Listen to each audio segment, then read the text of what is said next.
আসসালামু আলাইকুম। আজকে নিয়ে আসলাম আপনাদের মাঝে পাঙাশ মাছের রেসিপি।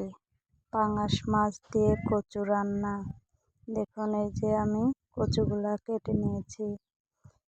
কচুগুলো কেটে ধুয়ে পরিষ্কার করে নিয়েছি।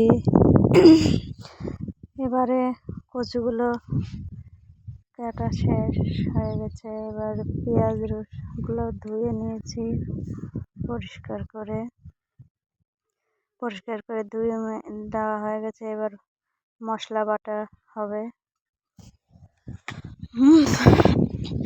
মশলা এই যে আদা, রসুন, জিরা, শুকনো মরিচ, এগুলো আমি পাটায় বাটি নেব। পাটায় বাটানো শেষ হয়ে গেছে। এবার দেখুন, বাটা কষা শেষ। এবার কচুগুলো চুলায় দিয়ে ভাপ দিয়ে নেব। বিজলিটা কেটে নেব। কচুর বিজলি কেটে নেওয়া হলে পরিষ্কার করে ধুয়ে নেব। এই দেখুন, ধোয়া হয়ে গেছে, ভাপ বেরিয়েছে কচু দিয়ে। কচু পরিষ্কার করে ধুয়ে নেওয়া হয়েছে। এবার কড়াই চুলার উপর দিয়ে তেল দিয়ে দেব। তেলটা গরম হয়ে গেলে মাছগুলো ছেড়ে দেব। অল্প কয়েক পিস মাছ রান্না করবো, 4 পিস মাছ কড়াই দিয়ে। পাঙাশ মাছ তেল ছিটে মুখে আসে, এখানে ঢাকি দিচ্ছে। উল্টে দেবো। এবার উল্টে দিয়ে নেব। উল্টানো হয়ে গেছে। পরে এক পিঠ হয়ে গেছে, এবার উল্টে দেব। এভাবে মাছগুলো রান্না করে নেব, ভাজি করে নেব আর কি। সবাই একটু আমার পেজটা লাইক, কমেন্ট, শেয়ার করে দেবেন। আপনাদের ভালোবাসা ছাড়া আমি কিন্তু আগাইতে পারবো না।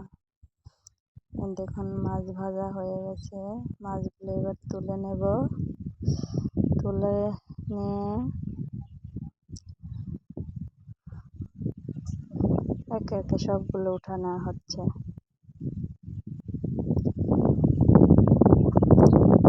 আর কিন্তু চুলায় রান্না করতেছে, মাটির চুলা। এবার পেঁয়াজ রসুন দিয়ে দেব।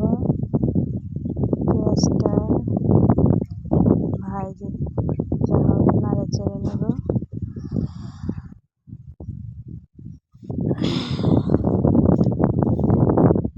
চুলায় রান্না দ্রুত হয়ে যায়। এবার মশলাগুলো দিয়ে দেব। জিরে দিয়ে দিলাম, আবার একটু নেড়ে নিলাম। এবার পেঁয়াজ বাটা, মরিচ বাটা, মশলাগুলো দিয়ে দিলাম।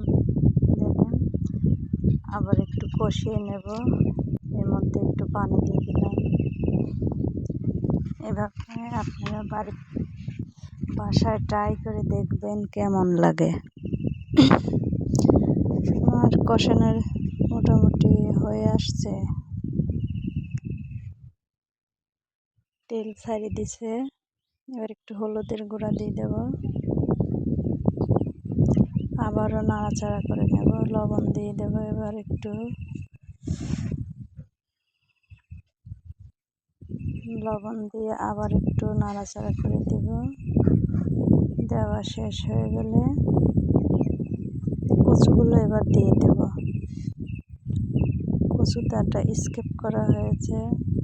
এবার কচু দিয়ে আবার কষিয়ে নেব। দেখেন, তেল ছেড়ে দিলে বোঝা যাবে যে রান্নাটা কষানোটা হয়ে গেছে। এভাবে কষিয়ে নেব। নেওয়া শেষ হয়ে গেলে মাছ দিয়ে দেব। পানি দিয়ে দিলে এবার মাছ ছেড়ে দিয়ে দেখুন রান্না হয়ে গেল। এভাবে আপনারা বাসায় সবাই ট্রাই করে দেখবেন, অনেক মজা লাগে কচু দিয়ে।